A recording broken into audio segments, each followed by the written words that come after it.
El profesor Eduardo Montero es costarricense, economista por la Universidad de Stanford de Estados Unidos y máster en estadística por la misma universidad. Logró su doctorado en economía en la Universidad de Harvard, Estados Unidos. Sus investigaciones se centran en comprender cómo las instituciones y la cultura afectan al desarrollo en América Central y en África Central. Lo analiza desde la economía política, la historia económica y la intersección entre ellas. Actualmente es profesor en la Universidad de Chicago e investigador del National Bureau of Economic Research de los Estados Unidos. Hoy nos muestra los resultados de su investigación sobre la estructura del mercado y las extorsiones, para lo cual analizó el agregado de 50.000 casos. Eduardo, los controles de la sala están a su disposición, puede empezar su presentación. Estructura de mercado y extorsión, que es un análisis de 50.000 pagos por extorsión en El Salvador, tratando de aprender un poco de cómo funciona este tema en El Salvador en particular. Y ese es un estudio con Zach Brown de Michigan, Carlos Schmidt Padilla de UPenn y Mika Swiatsky de Princeton. Y bueno, como mucha gente aquí sabe, la extorsión desafortunadamente por pandillas es muy común en muchos países y especialmente en Latinoamérica. Y como hemos hablado aquí en Ecuador, esto es un tema que ha estado creciendo. Por ejemplo, es un artículo reciente sobre denuncias que hay sobre pandillas que están extorsionando a ciudadanos en Ecuador. Es un tema que afecta a muchas partes de Latinoamérica. Y en El Salvador y en otras partes se ha dicho que la extorsión es el motor económico detrás de la violencia y la competencia entre pandillas. La extorsión es la principal fuente de ingresos de estas pandillas en El Salvador. Y es muy común, se estima que más del 70% de las empresas en El Salvador tienen que pagar extorsión. Y aunque es muy común, tenemos muy poca evidencia, especialmente empírica, sistemática, sobre primero cómo la competencia o la colusión entre pandillas afecta la extorsión. Y segundo, y tal vez más importante, es qué son los efectos económicos de la extorsión para las empresas y los consumidores. Y ese es un tema muy importante para la política pública de la región, porque los gobiernos a menudo tratan de facilitar la cooperación entre pandillas, estas treguas entre pandillas, que sí sabemos que bajan los homicidios entre pandillas, claro, pero a veces no sabemos muy bien qué pasa con los otros negocios ilícitos de estas pandillas, por ejemplo, la extorsión. Entonces, eso es lo que queremos estudiar en este estudio. Pero lo difícil aquí es, bueno, ¿cómo medimos la extorsión? Es muy difícil de medir sistemáticamente, es difícil de observar. Importantemente, rara vez se informa a la policía en muchos contextos donde la gente no tiene confianza en la policía. Por ejemplo, para darles una idea, en El Salvador, una proporción muy pequeña de víctimas, menos del 3%, de víctimas de extorsión, denuncian estos incidentes a la policía, especialmente si son víctimas frecuentes de la extorsión. Entonces, es muy difícil como medir esta extorsión. Y por esta razón, nosotros sentimos que no había una comprensión completa de este mercado, digamos, el mercado de la extorsión por parte de pandillas organizadas. En particular, tres preguntas. ¿Cómo determinan las pandillas las tasas de extorsión? Segundo, ¿qué impactos tiene la colusión o estas treguas entre pandillas en la extorsión a las empresas? Y finalmente, ¿cómo afecta la extorsión a las empresas y los consumidores? Y lo que hacemos en este estudio para tratar de eh, entender un poco estos temas es lo siguiente. Lo primero es que utilizamos unos datos de un distribuidor mayorista en El Salvador, una empresa muy grande, que tiene datos muy detallados de ventas de muchos productos a muchos minoristas en todo el país, pero que también tenían datos muy detallados sobre la ubicación y el monto de pago de más de 50.000 incidentes de extorsión entre 2012 y 2019. Y esos son pagos donde las pandillas exigían que los camiones de la empresa tenían que pagar extorsión, lo que llaman la renta en El Salvador, para poder hacer una entrega en una zona. Entonces aquí está un mapa de estos datos en un solo día, por ejemplo, y en azul son lugares donde la empresa hizo una entrega, y en rojo son lugares donde la empresa tuvo que pagar extorsión para después hacer su entrega.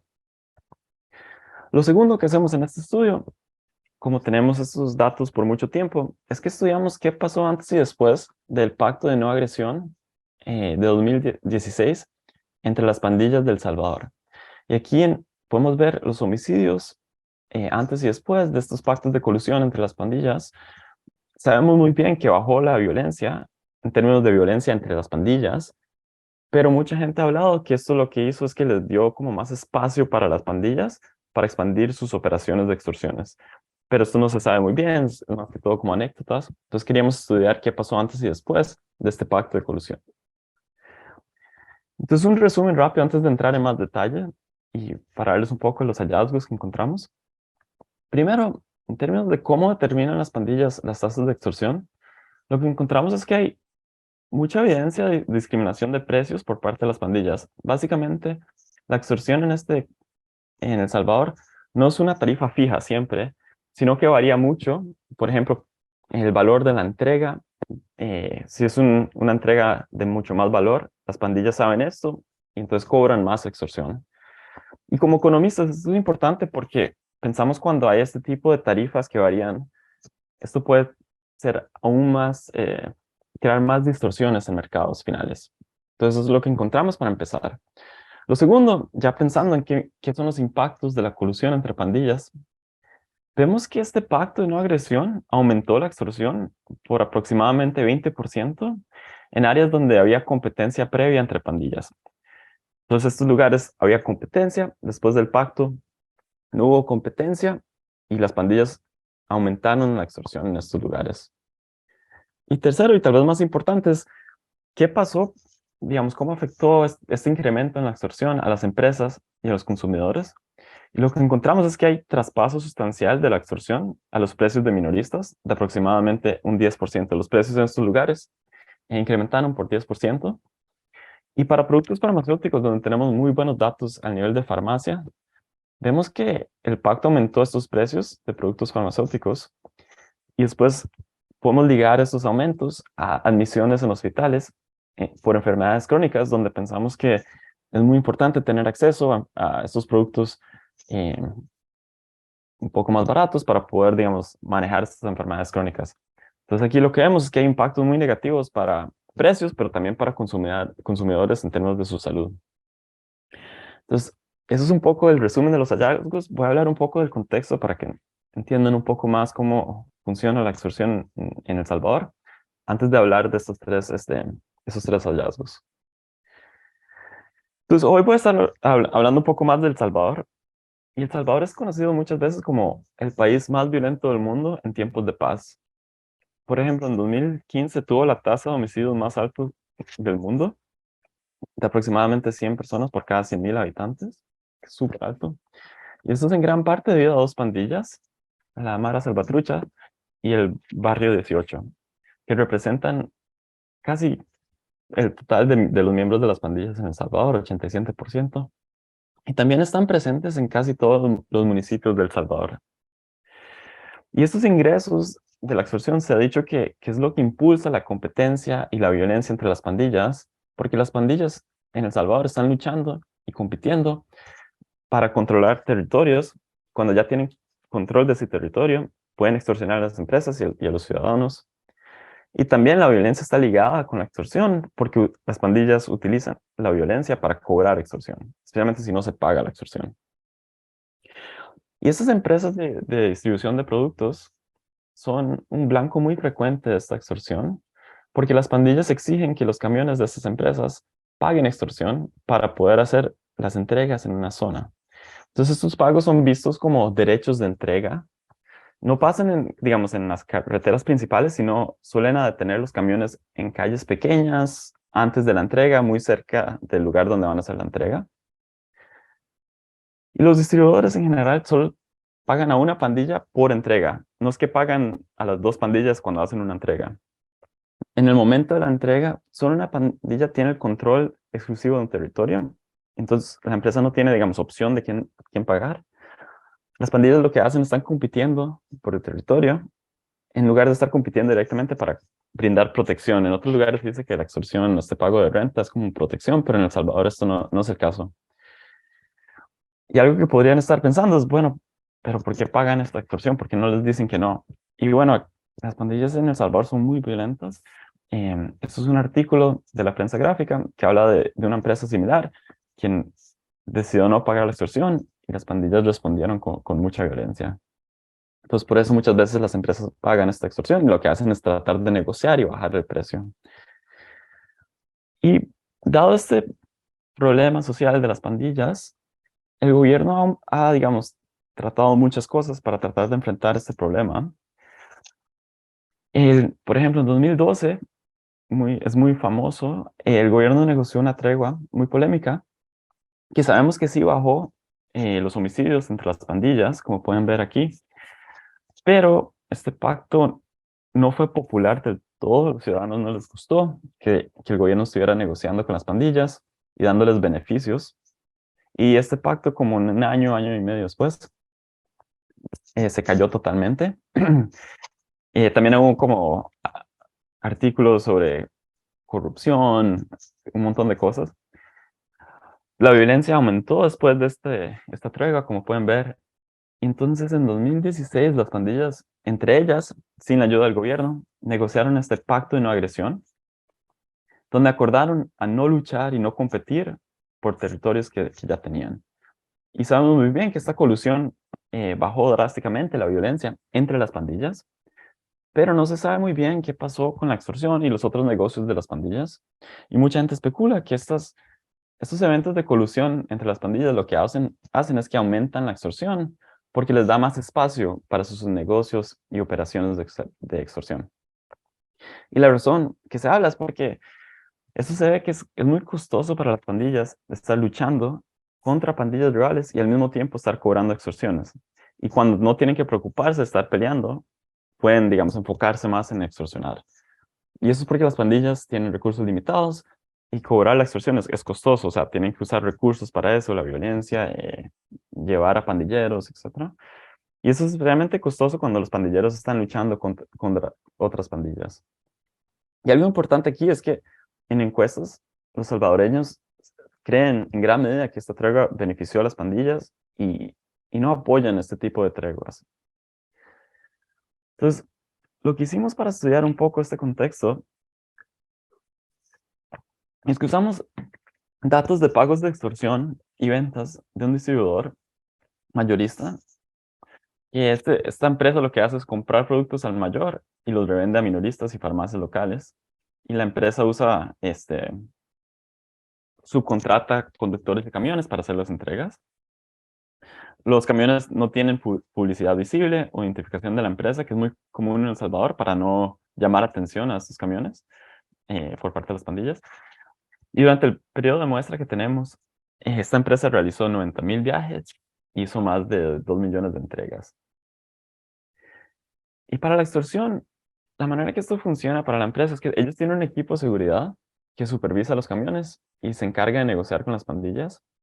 Y eso puede sonar como un poco raro tal vez, pero de hecho que es una estrategia muy común en El Salvador para empresas grandes. Muchas empresas tienen que tener estos equipos de seguridad.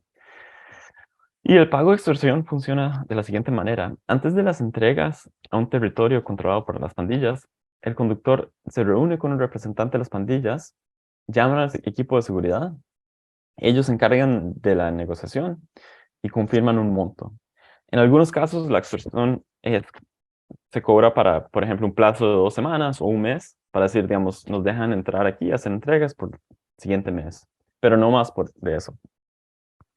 Y algo que quiero, digamos, enfatizar es que el equipo habla mucho de que este sistema garantiza la seguridad de los conductores porque, digamos, traspasa la responsabilidad al equipo de seguridad de estar negociando estas cosas y también ellos supervisan los camiones mucho. Entonces, como que es para la seguridad de los conductores. Algo también muy importante es que esta empresa ha presentado todos estos datos a la Fiscalía General de El Salvador antes de que los compartieran con nosotros. Entonces, o sea, el gobierno tiene acceso a estos datos, pero el problema es que no hay recursos, no hay manera digamos, enfrentar ese problema. Y aquí está un mapa de todos los pagos de extorsión que tuvo que hacer la empresa a través del tiempo. Como pueden ver, esta empresa tuvo que hacer pagos de extorsión en muchas partes del país, pero claro, la extorsión es mucho más común en las ciudades de El Salvador. Eh, Algo que también pueden ver es que hay mucha variación en la cantidad del pago. El pago común es de 5 a 10 dólares, pero hay mucha variación. Pero para darles un poco de contexto de cuánto es esto, encontramos que el camión promedio paga aproximadamente $14 por extorsión por ruta en un día, cada día. Y esto es aproximadamente, digamos, la mitad del costo laboral de un conductor de camión. Los conductores en El Salvador ganan aproximadamente como $30 al día, y entonces la extorsión es como la mitad de este salario. Entonces para la empresa es un costo grande. Y lo que vemos aquí, empezando a analizar los datos, es que hay mucha evidencia de discriminación de precios. Como vemos, hay variación y queríamos entender qué pasa, digamos, qué explica la variación en los precios de extorsión. Y vemos que se correlaciona muy positivamente con la demanda de bienes en el municipio y la valor que está entregada por la empresa. Entonces, cuando la empresa hace una entrega más grande, las pandillas saben esto y ajustan la tarifa de extorsión. Y si la empresa está haciendo una entrega en un lugar que tiene más desarrollo, digamos, las pandillas también cobran más extorsión. Entonces no es una tarifa fija, sino que hay discriminación de precios que pensamos que puede tener distorsiones en los mercados finales. Entonces lo que nos interesaba en particular es estudiar los efectos del pacto de no agresión en la extorsión. Y para hacer esto usamos dos fuentes de variación. Una es temporal, comparar antes y después de este pacto de no agresión, que fue inesperado desde del punto de vista de la empresa. Y variación a través de municipios. Hay municipios donde las pandillas compiten para controlar el territorio, y hay municipios donde no hay competencia y solo hay una pandilla. Entonces usamos estas dos fuentes de variación en un modelo de diferencias en diferencias. Comparamos estos lugares antes y después de este pacto de no agresión. Y algo un poco complejo es cómo medir la competencia entre pandillas. Digamos, tenemos para mercados normales una idea de cómo medir la competencia, pero para las pandillas es un poco más difícil.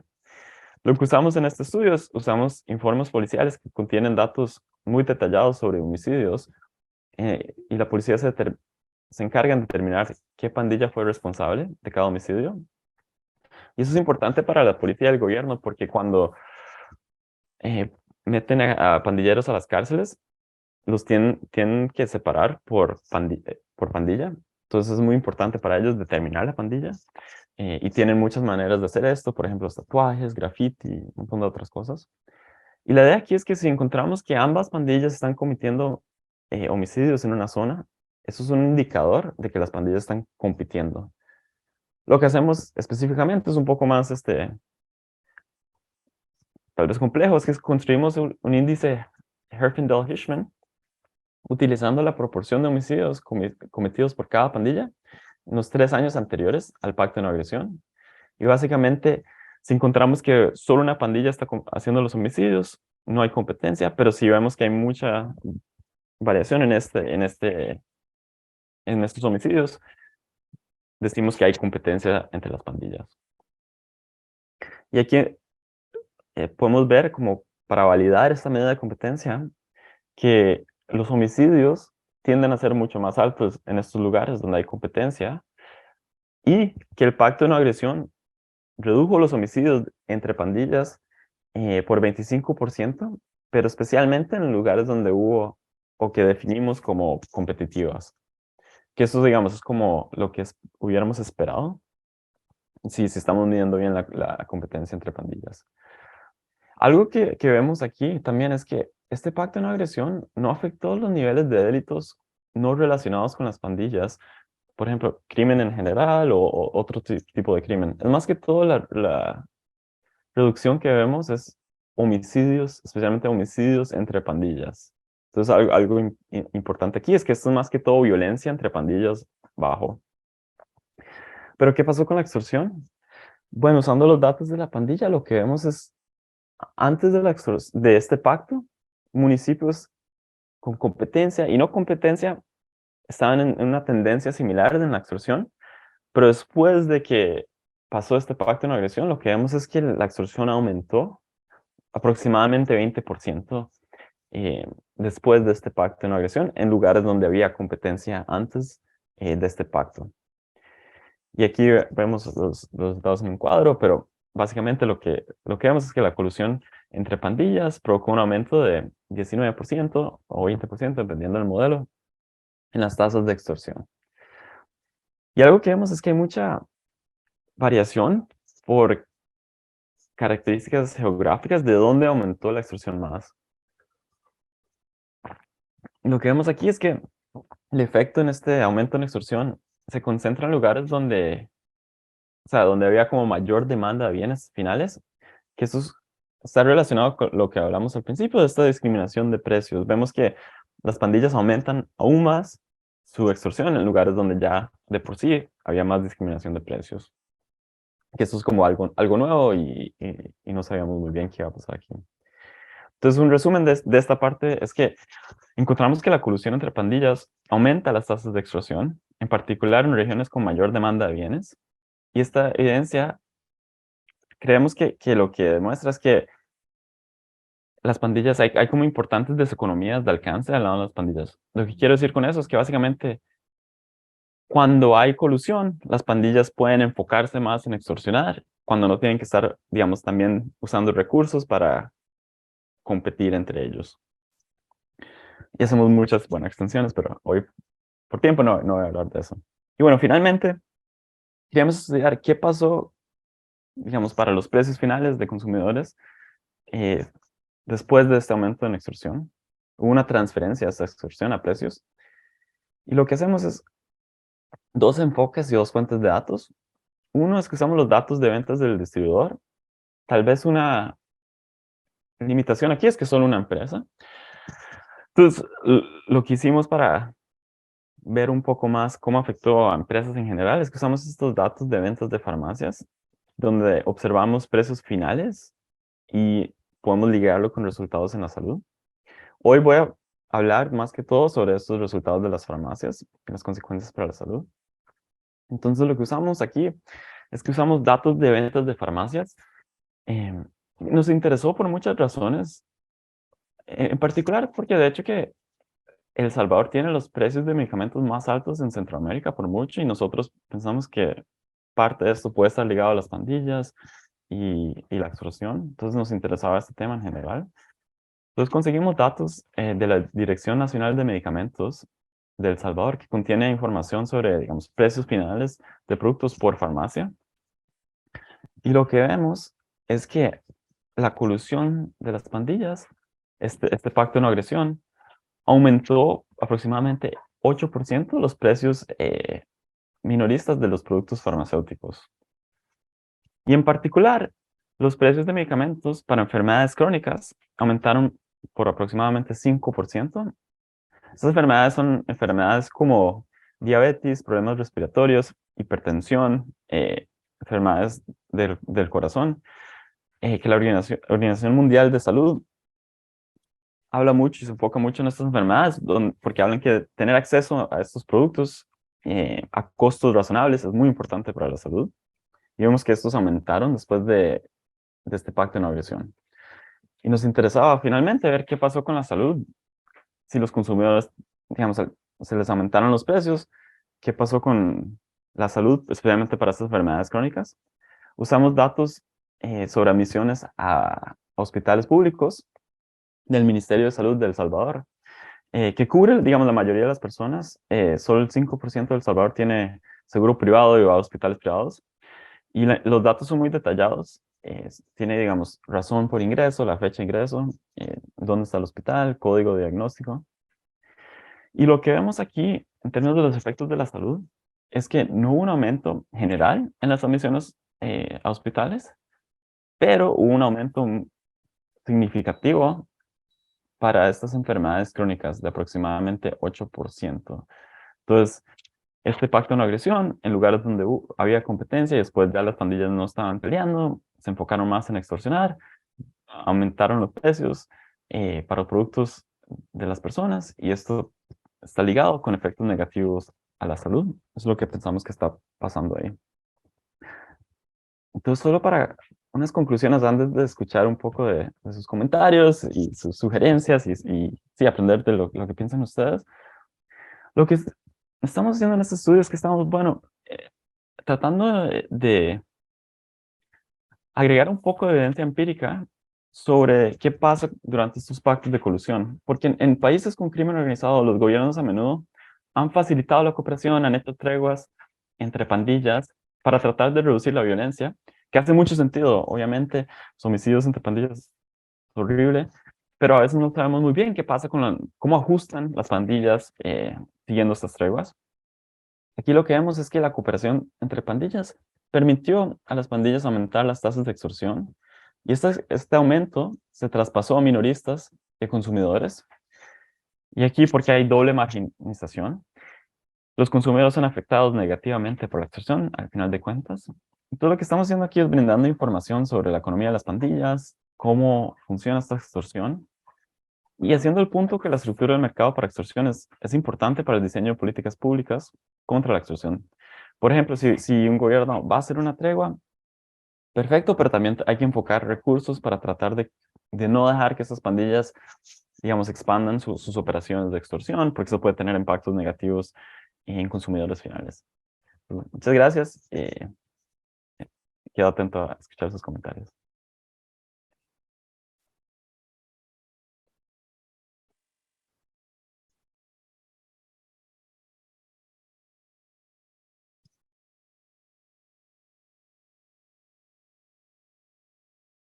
Muchas gracias por su exposición, economista.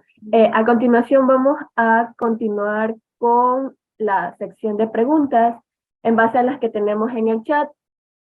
Vamos a empezar con, ¿se produce un traslado de la criminalidad a otro tipo de delitos? ¿A cuáles consideraría usted?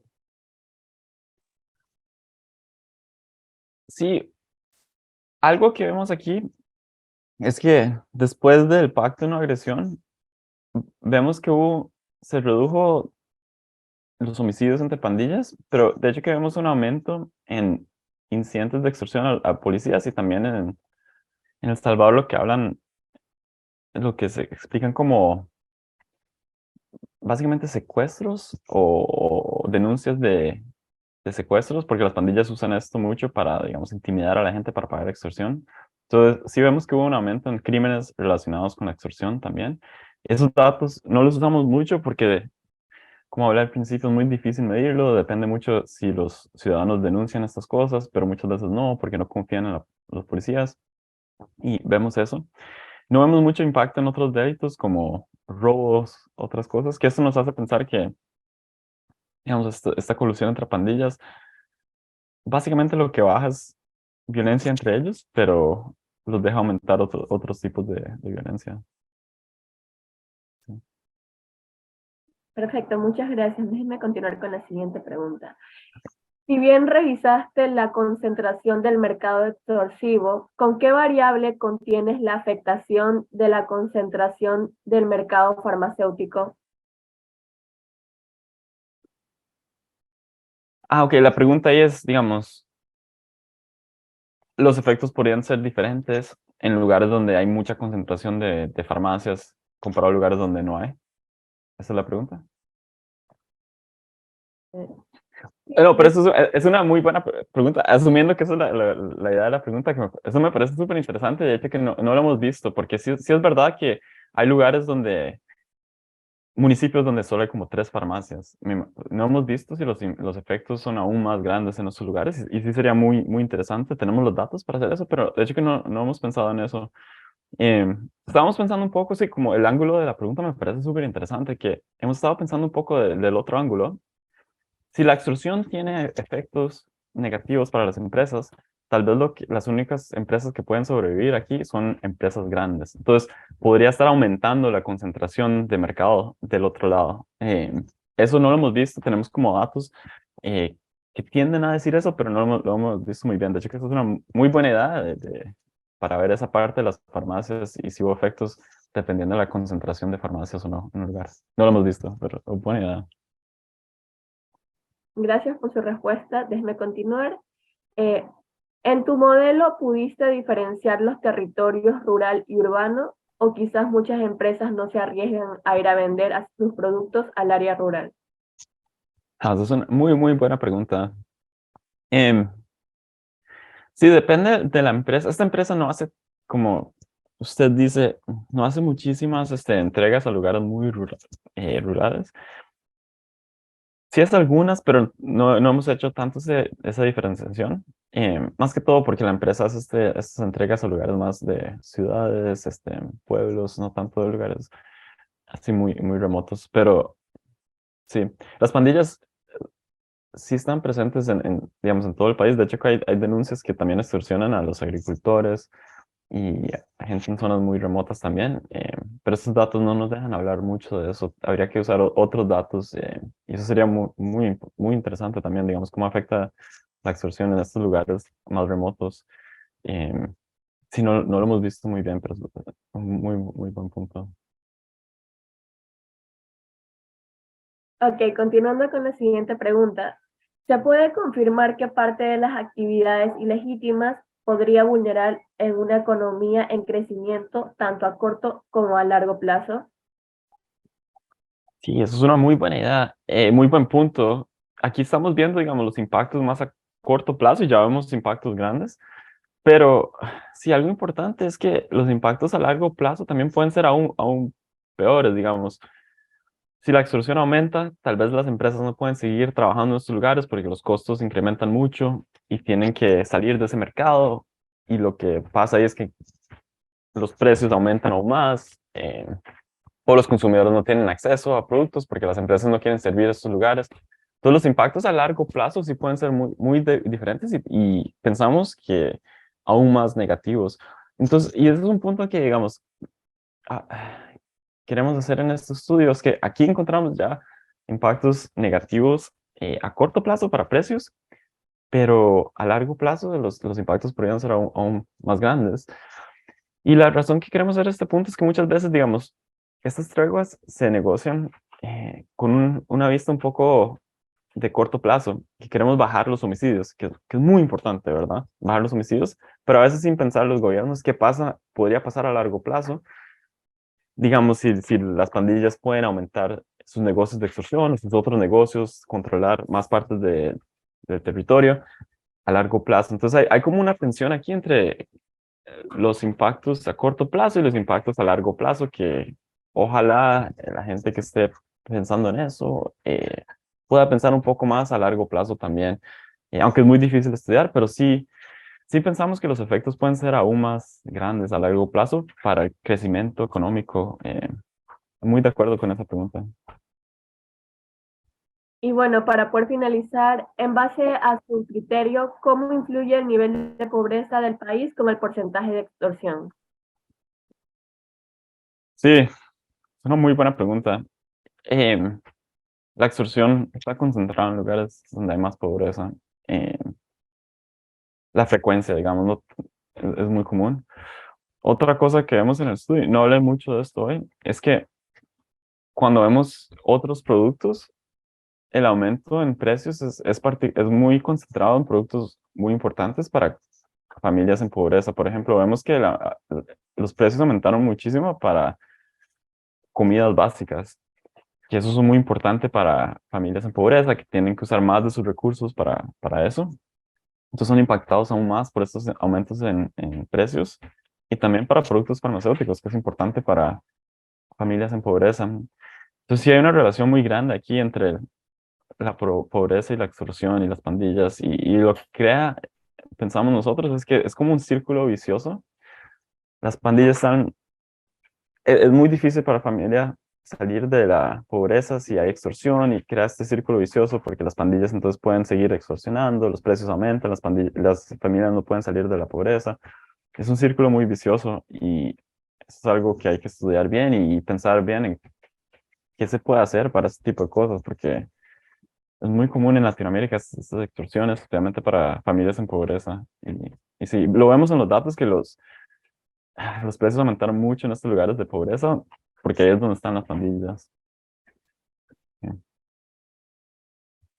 Listo, muchas gracias por responder a las preguntas y por su exposición. No, muchas gracias por las preguntas, buenísimo.